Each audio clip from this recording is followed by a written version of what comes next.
Hello aspirants, I'm Ritesh Shukla and this is 120 plus mains discussion of Disha publication। और बहुत सारी videos हमने upload कर दिया है और उन सारी वीडियोस में मैं एक्सप्लेन कर रहा हूँ कि जो ओवरऑल आंसर प्रेजेंटेशन है उसको हम डिस्कस कर रहे हैं कि मेंस के लिए आप आंसर जब प्रेजेंट करेंगे तो कैसे आप अच्छे मार्क्स उसके स्कोर कर पाएं, उसके लिए हम आंसर प्रेजेंटेशन कर रहे हैं। कहाँ पर कौन से पॉइंट्स आपको रखने होंगे, कौन से पॉइंट्स आपको हटा देने चाहिए, कुछ स्पेसिफिक क्वेश्चंस को लेके इसके बारे में हम डिस्कस करते हैं और टाइम टू टाइम चीजें बताते रहते हैं कि डायग्राम्स में आप कितने आंसर्स कितना मार्क्स फेच कर सकते हैं, जो कॉन्सेप्ट आपका है उस पर आप कितना मार्क्स फेच कर सकते हैं, जो ओवरऑल आंसर स्ट्रक्चर है उस पर आप कितना आंसर कितना मार्क्स फेच कर सकते हैं। तो this is the purpose of the video. और अभी तक जीएस 1-2 जो है अपलोड किया जा चुका है। अभी जीएस 3 का जो फुल पेपर डिस्कशन है वो जो है ये पार्ट 1 का कंटिन्यूएशन है। तो इसके थ्रू मैं दो और क्वेश्चंस जो है यहाँ पर लूंगा। Let's start with it.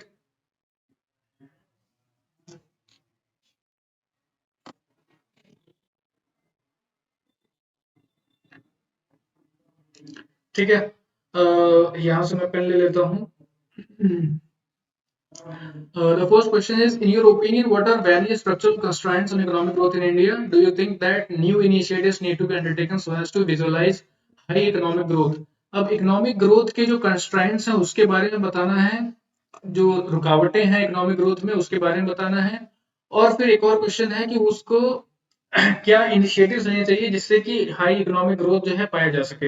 ये जो है दो क्वेश्चंस हैं, है तो काफी सिंपल, लेकिन क्योंकि वाइड वाइड एंगल से जो है चीजें देखी जा सकती हैं, कंस्ट्रेंट्स बहुत सारे होते हैं, उसके जो है उसको कंपनसेट करने के बहुत सारे ऐसे प्लान्स भी होते हैं, तो हमको जो है उसको शॉर्टन करके एक ऐसा फॉर्मेट में प्रेजेंट करना है, that is our goal and that has to be presented here. This is the main goal that should be done so that we could get good marks in the mains. Alright, तो हम जो है start करेंगे। The following points highlight major constraints of the Indian economy. Some of the constraints are low level of national income and per capita income, vast inequalities in income and wealth, predominance of agriculture, tremendous population pressure, massive unemployment and others। तो ये सारे constraints तो हैं, लेकिन आपको क्या सारे के सारे एक्सप्लेन करने हैं? आपको सारे एक्सप्लेन करने की जरूरत नहीं है। आप कोई दो अच्छे से एक्सप्लेन कर सकते हैं और उसमें जो है कोई क्रिस्प पॉइंट ही प्रेजेंट कर सकते हैं जिसमें प्रपोजिशंस का इस्तेमाल कम हो और कंटेंट के इस्तेमाल ज्यादा हो। ठीक है, उसमें भी आप ग्राफ और स्टेटिस्टिक्स अगर लेते हैं तो उसका जो है सोर्स ऑब्वियसली रखिए, साथ ही साथ जो टाइम पीरियड है उसको बिल्कुल भी इंटैक्ट रखिए। अगर आपको काफी पहले का भी अगर टाइम पीरियड देना है तो it is well and good, वो आपको प्रॉब्लम में नहीं डालता है। 2010 का भी अगर आप जो है टाइम पीरियड देते हैं तो कोई प्रॉब्लम नहीं है, लेकिन जो उसका कंपैरिजन है टू दी करंट इकोनॉमी, या फिर अगर आप कंपैरिजन करने वाले हैं, that should be very much apt, that is what going to gain marks to you. ठीक है, तो I will be starting with the low level of national income, कैसे ये जो है कंस्ट्रेंट है इकोनॉमिक ग्रोथ के लिए। Economic growth of any country can be viewed from its level of national income and per capita income. It is said that higher the level of national income, higher is the rate of economic growth. So this is very much known to each and every individual कि अगर higher economic अगर higher income होगा, per capita income अगर ज्यादा होगी तो obviously country's growth will be higher. इससे ये डिपेक्ट होता है कि पर कैपिटा इनकम ही जब सभी के पास बहुत ज्यादा है तो यानी कि country is on verge of becoming a developed country.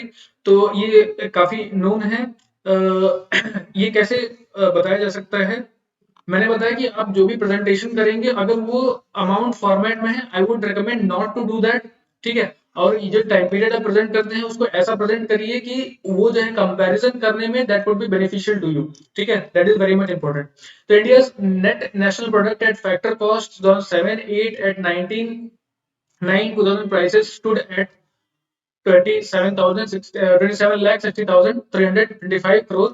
Population at the time stood at 1124 million। ठीक है, तो ये जो ओवरऑल जो प्राइसेस थे, जो ये नेट नेशनल प्रोडक्ट था, वो 1124 मिलियंस के अगेंस्ट में थे।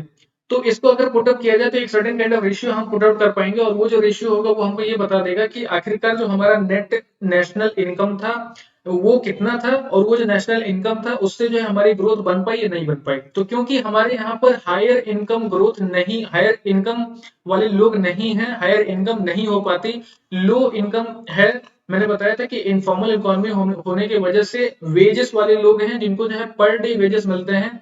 उसके अलावा अगर वेजेस उनको मिलना होगा तो ओपन वेज वर्कर्स होते हैं जिनको जो है कभी वेज मिलता है, कभी नहीं भी मिलता, तो वो जो है बहुत ज्यादा इकोनॉमी में हेल्प नहीं कर पाते। तो वो लो इनकम लोग हैं। और हाई इनकम अगर लोग होते तो उससे क्या होता है कि हमारा जो नेट नेशनल इनकम है वो ज्यादा होता है, और उससे जो है हमारी ओवरऑल ग्रोथ होती है वो ज्यादा होती। ठीक है, जैसे फंडामेंटल पार्ट। तो इसलिए कंस्ट्रेंट क्या है? Low income group. ठीक है, standards of living of masses are miserably low. Even the basic necessities are beyond the means of the majority of population. Comparing India's per capita income with other countries in the world, one comes to the conclusion that India is one of the poorest nations of the world. अब अगर India का comparison अब United state से करें या फिर किसी European country से करें, तो we will be very much poor, because यहाँ पर जो पर कैपिटा इनकम है that is drastically higher than India has. ठीक है, यूरोप में भी जो है ड्रास्टिकली काफी हायर जो है पर कैपिटा इनकम है रेयर देन इंडिया हैज। अब इंडिया के पास जो इनकम है that could be defined a well income country when we are comparing ourselves against us. अगर हम अपने आप को ही इवन ये ही हम जो इकोनॉमिक डेटा भी लेते हैं कि हम अपने आप को ही अपने आप से कंपेयर करते हैं। जैसे कि 2021 का जो डेटा है हम उसको कंपेयर करते हैं कि 2010 में हमारा जो डेटा था उसके अगेंस्ट कैसा है। अगर वो अच्छा है then we consider that we have a economic growth. अगर हम अपने आप को यूनाइटेड स्टेट से, यूरोपियन कंट्रीज से या फिर किसी और कंट्री से कंपेयर करते हैं, then we would be seeing that we are not the very good position. ठीक है, तो ये कैसे होता है कि इनकम ग्रुप जो है यूनाइटेड स्टेट्स में काफी अच्छे हैं, एक सर्टेन इनकम ग्रुप वाले लोग हैं जो कि बहुत ही अच्छा वहां पर अर्न कर रहे हैं, उसकी वजह से इकोनॉमी जो है काफी अच्छी है। वही यूरोप में भी है, लेकिन इंडिया में क्योंकि लो इनकम वाले लोग ज्यादा हैं, मिडिल इनकम वाले लोग ज्यादा हैं, जिससे कि इकोनॉमिक ग्रोथ तो दिखाई देती है स्टैग्नेंट बेसिस पर, लेकिन जो हायर ग्रोथ होना चाहिए वो नहीं होती। हम जो है कंसिस्टेंसी के साथ जो है किसी एक स्पेसिफिक स्पीड के साथ आगे बढ़ते हैं, that is the economic growth that we have. And we also compare our data to our data only, वो भी 10 ईयर्स या 5 ईयर्स के डिफरेंसेस पे वो भी डिपेंड करता है। ठीक है, बहुत सारे चांसेस उसमें। Second thing is vast inequalities in income and wealth. Not only per capita income is low, but Indian economy is also marked by great inequalities in the distribution of income and wealth. In India, as years roll on, inequalities are on the rise. अब मैंने बताया कि जो हमारे यहाँ पे high income लोग हैं वो काफी कम हैं, और जो लो इनकम लोग हैं वो काफी ज्यादा हैं। अब इनके बीच का जो वेरिएशन है, ये जो वेरिएशन है और ये जो गैप यहाँ पे क्रिएट हो जाता है, that is also amounting to decline in the growth that whatever we are having. ठीक है, जो ग्रोथ जो भी हो रहा है उसमें हायर इनकम का जो कंट्रीब्यूशन है वो तो काफी ज्यादा, क्योंकि केवल small chunk of money, small chunk of people are earning high income, और उनका कंट्रीब्यूशन काफी कम है इकोनॉमी में, जबकि इनका काफी ज्यादा है। और जो हायर इनकम और लोअर इनकम के बीच का जो गैप है वो काफी बड़ा है, वेरिएशन बहुत ज्यादा है। तो उससे भी क्या होता है कि जो ग्रोथ है, जो लो इनकम के लोग हैं वो उसको ट्रिकल डाउन कर देते हैं, उसको जो है खींचकर नीचे ले आते हैं, इसलिए हमारा जो एग्जैक्ट ग्रोथ दिखना चाहिए वो नहीं दिखता। तो जो वास्ट इनइक्वालिटीज है, जो असमानता है इनकम और वेल्थ में, that is also a bigger constraint for our economic growth.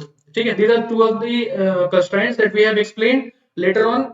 So, need for the new initiatives to acquire high economic growth. अब higher economic growth के लिए आखिरकार कौन से नए initiatives की जरूरत पड़ेगी, या फिर किन चीजों में इन्वेस्टमेंट की जरूरत पड़ेगी, या एक्सपेंडिचर कैसे कंट्रोल करना पड़ेगा, उसके बारे में हम थोड़ा सा एक्सप्लेनेशन यहाँ पर दे देंगे। और ओवरऑल जो है इकोनॉमिक ग्रोथ को वो आगे टाइम पे कैसे ग्रो कराएगा वो जो है हम बता देंगे through the statements that we are presenting. Okay, India would need to raise its competitiveness in high potential sectors like electronics, capital goods, chemicals, textiles and apparel, auto and auto components, and pharmaceuticals and medical devices, which contributed to about 56% of global trade in 2018.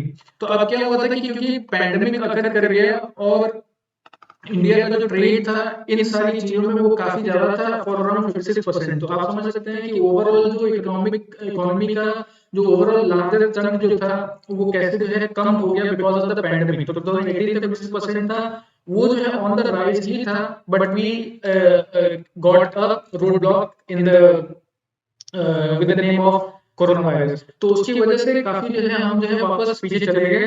तो इसलिए India share of exports in these sectors is 1.5% of the global total, while its share of import is 2.3%. It could also build on its traditional strength in IT enabled services to reflect digital and emerging technologies like artificial intelligence and machine learning based analytics. The country also has the opportunity to develop high value agricultural ecosystems health care services for India and the world and high value tourism. तो अब जो India के पास जो नए initiatives हैं उसमें आखिर क्या करना होगा, वो जो है आईटी इनेबल्ड सर्विसेज में जो कि थर्ड पार्टी सारी सर्विसेज हम प्रोवाइड करते हैं उसमें वर्क कर सकते हैं, आर्टिफिशियल इंटेलिजेंस में वर्क कर सकते हैं। जो एग्रीकल्चरल इकोसिस्टम जो है हमारा, एग्रीकल्चर का जो ओवरऑल जो टेक्नोलॉजी हम बनाते हैं यहाँ पर, वो भी जो है यूनिक टाइप ऑफ टेक्नोलॉजी होती है, उसमें जो है हम इन्वेस्टमेंट कर सकते हैं। ये सारी चीजों पे इन्वेस्टमेंट करने के बाद उसको हम जब बाहर के देशों में सेल करते हैं या बाहर के देशों में उसको एक्सपोर्ट करते हैं, then we create a large amount of money that will be very much beneficial for the economic growth. That is the overall thing that has to be done, ताकि आगे का जो हमारा इकोनॉमिक ग्रोथ है वो थोड़ा कंसिस्टेंट रहे। तो ये जो है ओवरऑल इनिशिएटिव्स है that has to be done for getting a good or higher economic growth. All right, so we will be concluding the answer. Overall economy stands at a juncture which is on recovery path, and to rebound from the pandemic decline of growth will surely affect achievement of higher economic growth. अब हम ऐसे position पर हैं कि pandemic कुछ दिन पहले ही था, वहां पर जो है सर्विसेज बंद थे हमारे, जो बहुत ही मोस्ट रेवेन्यू क्रिएटिंग जो सर्विसेज जैसे रेलवेज वो बंद थे, उसकी वजह से हमारा जो इकोनॉमी था वो थोड़ा सा ड्राउजी हो गया। तो अब हम ऐसे जंक्चर पे हैं जहाँ पे पीछे 2 साल का जो कंट्रीब्यूशन होना था वो बिल्कुल भी नहीं हुआ, और हम जो है पिछले 2 साल के पहले का जो टाइम पीरियड था वहां से पिक करके और फिर से अपने ग्रोथ को पाना चाह रहे हैं।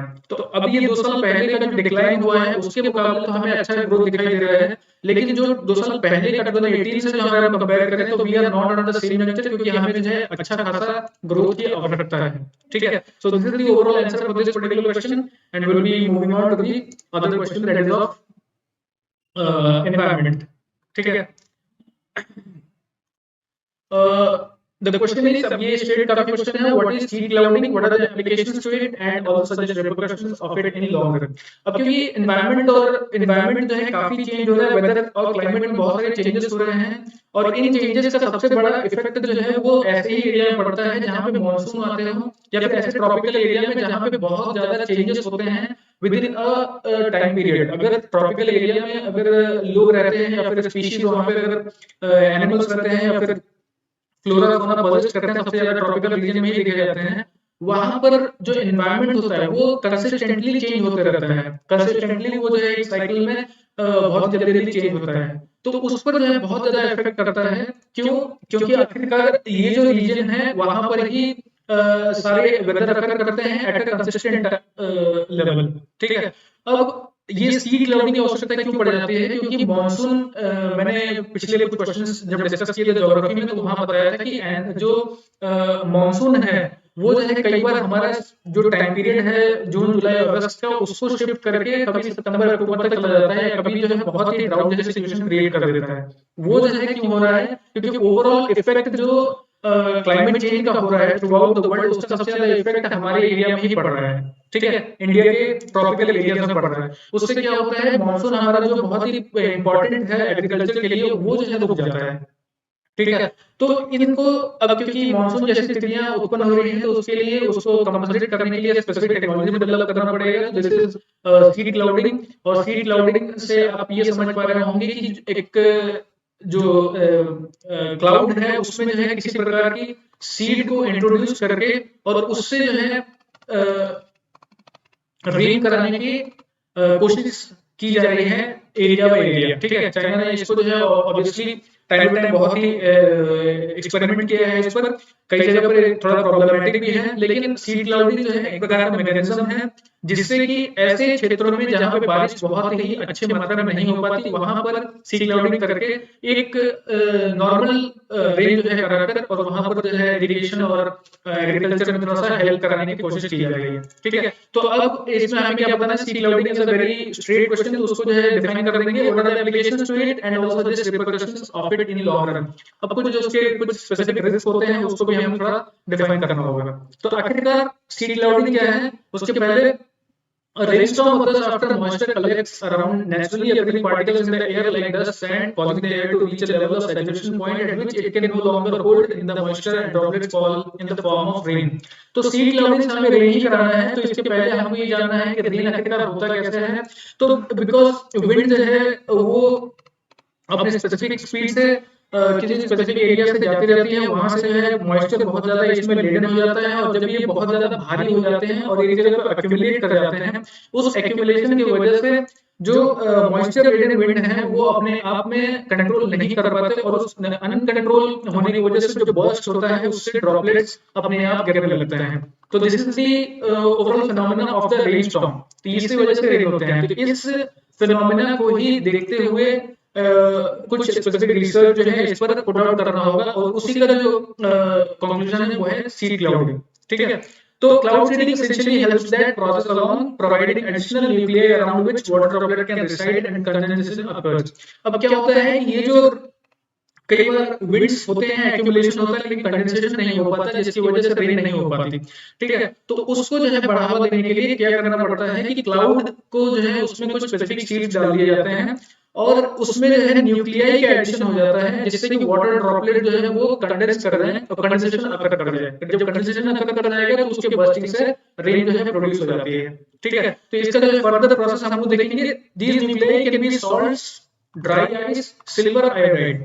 ठीक है, सिल्वर आयोडाइड या फिर ड्राई सॉल्ट या फिर ड्राई आइस, ये सब जो है मतलब स्पेसिफिक कंपोनेंट है जिसके इस्तेमाल किया जाता है सीडिंग करने में। ठीक है, the most common chemicals used for cloud seeding include silver iodide, potassium iodide and dry ice. ये तीनों बहुत ही इंपॉर्टेंट है, पोटेशियम आयोडाइड, ड्राई आइस, जो कि यूज किए जाते हैं जबकि क्लाउड को सीड करना हो। ठीक है, इसके साथ ही क्या यूज किया जाता है, इसके अलावा लिक्विड प्रोपेन यूज किया जाता है, which expands into a gas, has also been used. Liquid propane को भी यूज किया जाता है, जो कि एक specific kind of gas produce कर देता है, जिससे कि वाटर ड्रॉपलेट कंडेंस कर जाते हैं और उससे जो है वर्षा हो जाती है। This can produce ice crystals at higher temperatures than silver iodide. After promising research, the use of hygroscopic materials such as table salt is becoming more popular. ठीक है, तो जो ऑलरेडी एक्यूमुलेटेड क्लाउड्स होते हैं जिसमें कि कंडेंसेशन अकर नहीं कर पा रहा है, उसमें जो है सॉल्ट्स को ऐड करके with other gases, other liquids like liquid propane, इस प्रकार के गैसेस को भी यूज करके जो कंडेंसेशन है उसको कंडेंस करते हैं और उसको बर्स्ट करने में मजबूर कर देते हैं, जिससे कि रेन जो है फॉल करता है। This is the overall process of seed clouding. ठीक है, during cloud seeding increase snowfall takes place when temperatures with the clouds are between 19 and -4 Fahrenheit. Introduction of substances such as silver iodide, which have a crystalline structure similar to that of ice, will induce freezing nucleation. तो इसी को अगर further temperature higher temperature अगर कर दिया जाए, अगर इसका टेम्परेचर को 19 और -4 फ़ारेनहीट के बीच में अगर रख दिया जाए, तो उससे जो है स्नोफॉल होने के भी चांसेस है, यानी कि ये उस क्षेत्र में भी जहाँ पे स्नोफॉल हमेशा होता है लेकिन वो जो है किसी कारणवश नहीं हो रहा है, वहां पर स्नोफॉल करने की भी क्षमता रखी जा सकती है। That is because of cloud seeding. ठीक है, now what are the applications to cloud seeding? Cloud seeding is done through static cloud seeding. ये जो है इसके अलावा भी कई सारे मेथड्स हैं, लेकिन यहाँ पर केवल एक ही मेथड मैं एक्सप्लेन कर रहा हूँ।